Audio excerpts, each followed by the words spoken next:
Hey friends, thank you for tuning into my channel, Rosa Rise. It's your girl Rosa, and today we're going to be answering the question that I get all the time whenever I tell people that I am a tarot reader. Is tarot bad or evil? So hopefully with this video I'll convince you guys that tarot isn't a bad thing, and I'll break it down into really three main reasons why people believe tarot is bad or associate tarot with evil or demonic things. But honestly, tarot is not evil, bad. If anything, I think tarot is good and very therapeutic. It helps you read the energy, your own energy, your own vibration, and helps you get guidance from the divine or from God, whatever religion or your belief is. And even if it's someone that is not religious or spiritual, it's a game of probability and really to see what the energy is or what the current situation is. Essentially, if you don't like tarot or don't believe in it, it could be a fun game. Personally for me, sometimes I bring out tarot cards in a party or a social gathering, and I'll see if anybody wants to try it out. Of course, I get some responses that are very open to it and some that is like, absolutely not, I will not touch that, I don't even want to see it around me in my presence, and they'll probably sneak away. But there are three main reasons why people have this misconception that tarot is bad, and stay tuned and hopefully I can convince you guys that tarot is very helpful and very good.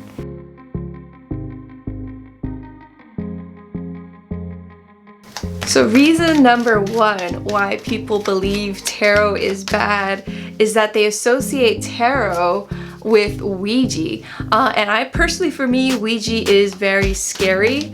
I wouldn't dabble with it or mess with it. And this is the reason why I fear Ouija, is because it defies the law of nature, really.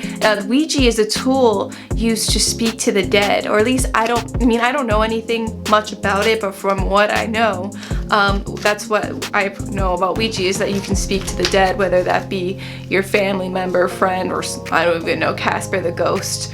But that's scary to me, and people associate tarot with Ouija. I don't know why. Maybe movies don't really do it much justice. Religious groups give it a bad rep. But Ouija and tarot are completely different. Ouija is a tool used to speak to the dead, which kind of defies the law of nature, and messes with the balance, and I wouldn't really want that. And essentially it could, I don't know, I have no experience. Comment down below if you do and tell me I'm completely wrong, but that is where the fear is, that you're opening a portal or opening a doorway for bad things to come in. Tarot, on the other hand, is completely different. Tarot is a tool to connect with the divine, to get an answer from God, from angels, from whatever you believe in. I personally say universe to keep it kind of neutral, but it doesn't defy the law of nature, or it doesn't open any portals. It reads the energy in the air, so it's not defying anything. If anything, it's kind of just reading what is already present. And with the reading, you kind of can make a decision or get some guidance from above or from God or from whatever you believe in, with the law of probability of what card is going to come out, using chance. Now, another reason why tarot and Ouija are completely different. People treat Ouija boards as if this is the key to the underworld, so I don't want it near me.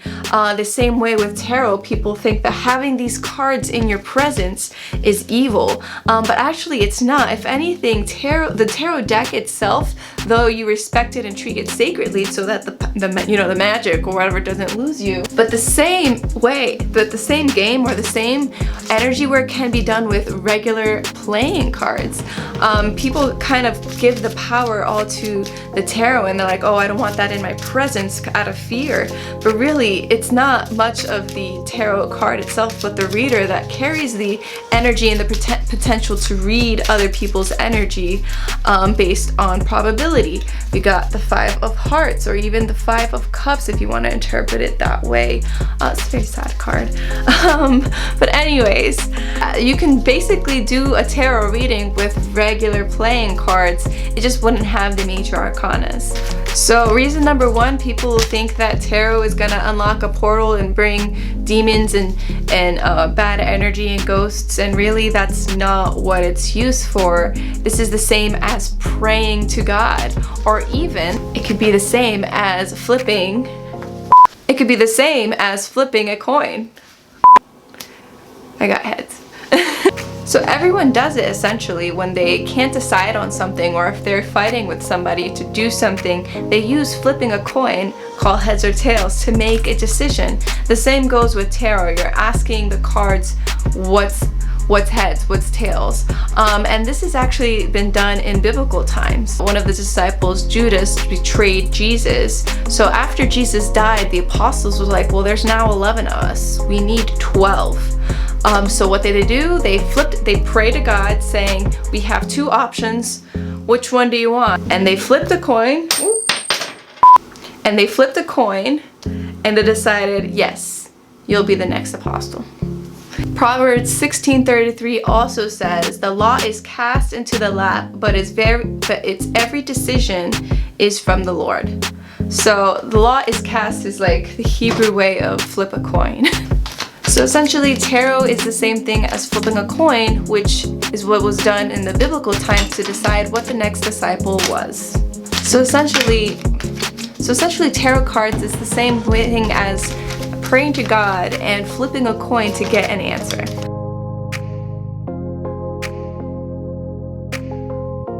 So reason number two why people think tarot is evil or bad, and usually movies don't do it much justice, is these two cards. So we have the Devil card and we have the Death card. And these are by far the scariest cards that you'll get if you don't know what they mean. As someone who doesn't know what these cards mean, this can be obviously a misconception that you're gonna get haunted by the devil or demons and someone is gonna die or you're gonna die. I'm here to tell you that that is not the interpretation of the tarot.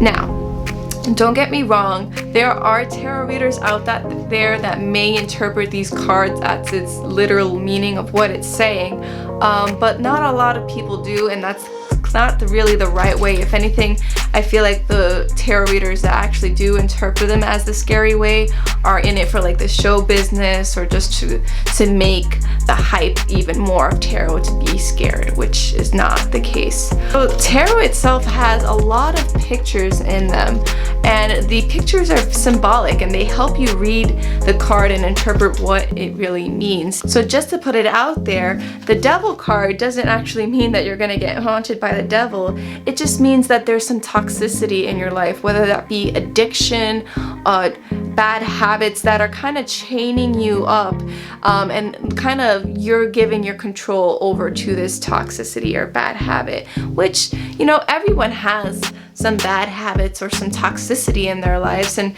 some things bad sometimes happen, or unhealthy things happen. Addiction is the main one. It could, relationships, it can just be that you're in a toxic environment, or it can mean that you're giving up control, or you're losing your own self-control to something else. Usually it's alcohol, substances, or a person, or a habit, a bad habit.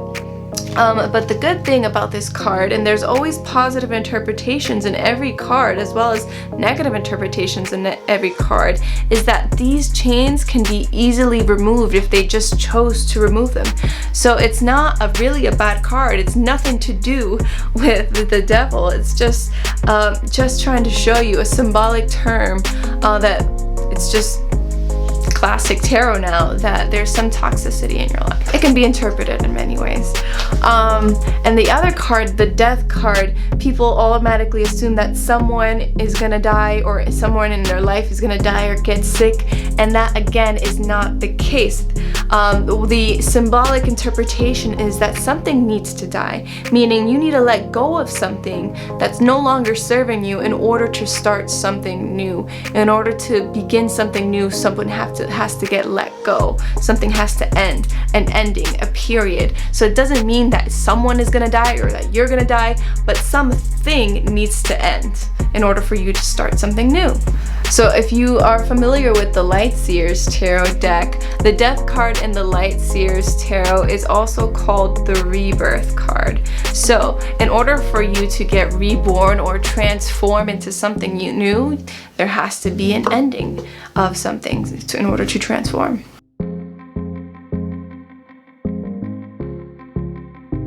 So a lot of people are scared of tarot is because they're scared of the reading, of what's going to come up, because they think that whatever the reading they get is now going to be like this curse cast upon them that is bound to happen and it's not going to change. That is not true. You are the master of your destiny. You can change and be whatever you want, and it's not fixed. If you don't like the reading, that's what the whole point of the reading is for. It is asking for guidance. So if you're getting a bad reading, and there's really no such thing as a bad reading, it's the cards telling you what's up, what's good, this needs to change, and if this doesn't change, this is your outcome. If you don't like the outcome, then change. And then you can even ask the questions of what should I be doing, and it'll give you the answer. So that's all that I have for you guys today. Make sure to give it a thumbs up if you liked the video, and comment down below if there's any other questions that you have about tarot. I'd love to do a video on it. And if you have any experience with like Ouija, or if any other scary concerns that you have about tarot, I'm here to tell you that it's not scary and that it's very therapeutic and very helpful. So that's all that I have for you guys today. I hope that helped. Take care. Bye.